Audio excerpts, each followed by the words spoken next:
Hello viewers, আসসালামু আলাইকুম। Welcome back to my channel. আমার আজকের পর্বে কিন্তু ভীষণ স্পেশাল একটা রেসিপি। আজকের রেসিপির নাম হচ্ছে দেশি মুরগির কষা ভুনা। তুলনামূলকভাবে ফার্মের মুরগির দিয়ে কিন্তু দেশি মুরগির পুষ্টিগুণগুলো অনেক বেশি। আর যদি এই মুরগিটাকে একটু ভিন্নভাবে ভিন্ন স্বাদে তৈরি করা যায় তাহলে খেতে কার না ভালো লাগে। তো আজকের পুরো রেসিপি জুড়ে আমি বিভিন্ন টিপস দিয়ে দেখিয়ে দেবো কীভাবে আপনি এই দেশি মুরগিটাকে একটু টেস্ট বাড়িয়ে রান্না করে নিতে পারেন। এটা ছোট বড় সবাই কিন্তু খেতে পছন্দ করে, এবং যদি হয় এটা একদমই কষা ভুনা তাহলে কিন্তু সত্যি অসাধারণ হয় খাবারটা। তো এর জন্য আমি এখানে 500 গ্রাম দেশি মুরগির মাংস নিয়ে নিয়েছি। বাকি উপকরণগুলো আমি রান্না করতে করতে দেখিয়ে দেব। এরপর আমি মাংসটাকে ম্যারিনেট করার জন্য শুধুমাত্র লবণ আর এখানে হলুদ দিয়ে মাখিয়ে রাখবো। আর সাথে নিয়ে নিয়েছি 1 কাপ পেঁয়াজের পেস্ট। এই দুটো উপকরণ দিয়ে এখন আমি এটাকে খুব ভালো করে মিক্স করে কিছুক্ষণ রেখে দেব। এরপর আমি আরও কিছুটা লাল মরিচের গুঁড়ো দিয়ে আবারও ভালো করে মেখে নিচ্ছি। তো পুরোটা মেখে আমি এটাকে ম্যারিনেট হওয়ার জন্য 20 মিনিট রেস্টে রেখে দেবো। যদি হাতে সময় না থাকে তাহলে কিন্তু সাথে সাথেও এটা রান্না করা যাবে, আর যদি হাতে সময় থাকে তাহলে আপনি অবশ্যই এটাকে 10-15 মিনিট বা মিনিট রেখে দিতে পারেন। এরপর আমি চুলায় প্যান বসিয়ে তাতে কিছুটা সয়াবিন তেল দিয়ে দিচ্ছি। এরপর তেলটাকে গরম করে এখানে আমি 2টো তেজপাতা দিয়ে দিয়েছি, আর সাথে দিয়ে দিচ্ছি 3 টুকরো দারুচিনি আর 4টি এলাচ, যেটাকে আমি মুখটা ফাটিয়ে দিয়েছি এই গ্রানটা বের হওয়ার জন্য। এরপর আমি এটাকে একটু গরম আঁচ দিয়ে দিচ্ছি। তারপর দিয়ে দেবো এখানে 1 মুঠো পেঁয়াজ কুচি। পেঁয়াজটাকে কিন্তু এখানে একটু মোটা করে নিতে হবে। এরপর আমি নেড়ে চেড়ে হালকা কিছুটা ব্রাউন কালার করে নেবো সবগুলোকে।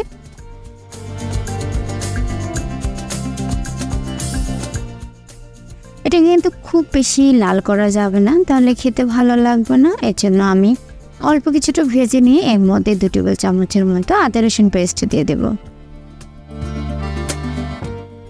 এরপর আদা রসুন পেস্টটাকে আমি কিছুটা ভেজে নিচ্ছি, এতে গন্ধটা চলে যাবে আর ফ্লেভারটাও কিন্তু সুন্দর আসবে।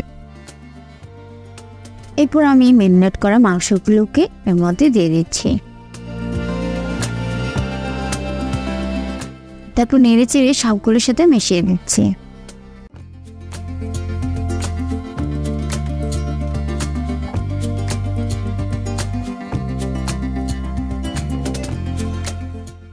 এরপর একটু নেড়ে চেড়ে মেশানো হয়ে গেলে এর মধ্যে আমি পেঁয়াজের পেস্টটাকে দিয়ে দিচ্ছি। এই পেঁয়াজের পেস্টটা দেওয়ার সাথে সাথেই কিন্তু মুরগির কষাটা অনেক বেশি ভালো হবে। এরপর আমি এখানে 1 চামচ মরিচের গুঁড়ো, 1 চামচ হলুদের গুঁড়ো এবং স্বাদ মতো লবণ দিয়ে দেবো।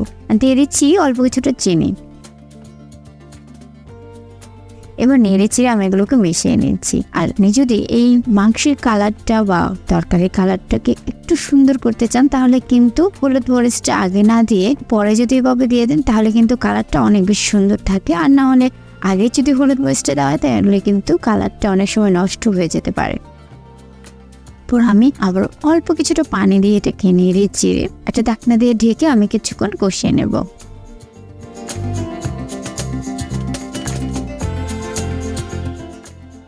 তো কিছুক্ষণ কষানোর পর আবার আমি ঢাকনা খুলে নেড়ে চেড়ে নিচ্ছি। এটাকে আপনাকে একটু খেয়াল করুন, কিছুক্ষণ পরপরই নেড়ে চেড়ে নিতে হবে যেন নিচে দিয়ে লেগে না যায়।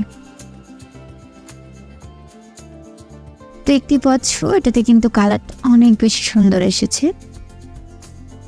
এরপর কষানো হয়ে গেলে এর মধ্যে আমি পরিমাণ মতো কিছুটা পানি দিয়ে দিব। আর যেহেতু মাংসটাকে আমি কষা ভুনা করবো তার জন্য খুব বেশি পানি দিব না, সেদ্ধ হওয়ার মতো পানি দিয়ে এটাকে একটা ঢাকনা দিয়ে ঢেকে আমি আবারও 20 মিনিটের মতো জাল করে নেব। যেহেতু এটা দেশি মুরগি তাই এর জন্য রান্না করার জন্য একটু সময় লাগবে।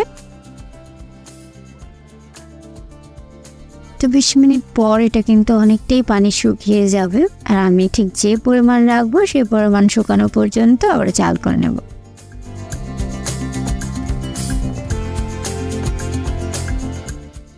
অলরেডি দেখতেই পাচ্ছ মুরগিটা কিন্তু হয়ে গেছে প্রায়। আর কালারটা কতটা সুন্দর এসেছে, তেলটাও কিন্তু উপরে চলে আসছে। আমি কাছ থেকে দেখাচ্ছি, তরকারির রংটা কিন্তু খুব সুন্দর এসেছে।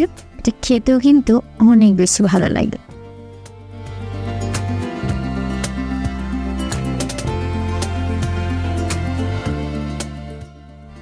তোমরা দেখতেই পাচ্ছ রান্নাটা কিন্তু একদমই কমপ্লিট। দেশি মুরগিটাকে যদি কেউ এভাবে কষা আকারে ভুনা করে নেয়, এটি কিন্তু খেতে অনেক বেশি ভালো লাগে। তো বন্ধুরা, যারা এতক্ষণ ধরে আমার ভিডিও দেখছো তাদেরকে অনেক বেশি ধন্যবাদ। আর যারা আমার ভিডিও দেখে তোমরা এমন সুন্দরভাবে মুরগির মাংস বা অন্যান্য রেসিপি রান্না করে নিচ্ছ, তারা কিন্তু প্লিজ আমার কমেন্ট বক্সে জানাবে তোমাদের রেসিপিগুলো কেমন হচ্ছে।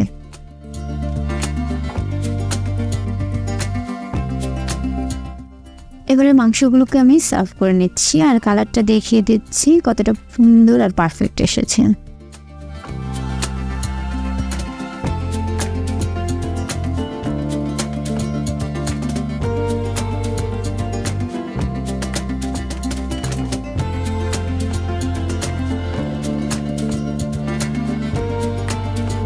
তো বন্ধুরা, আমি আশা করছি আমার আজকের রেসিপিটি তোমাদের ভালো লেগেছে।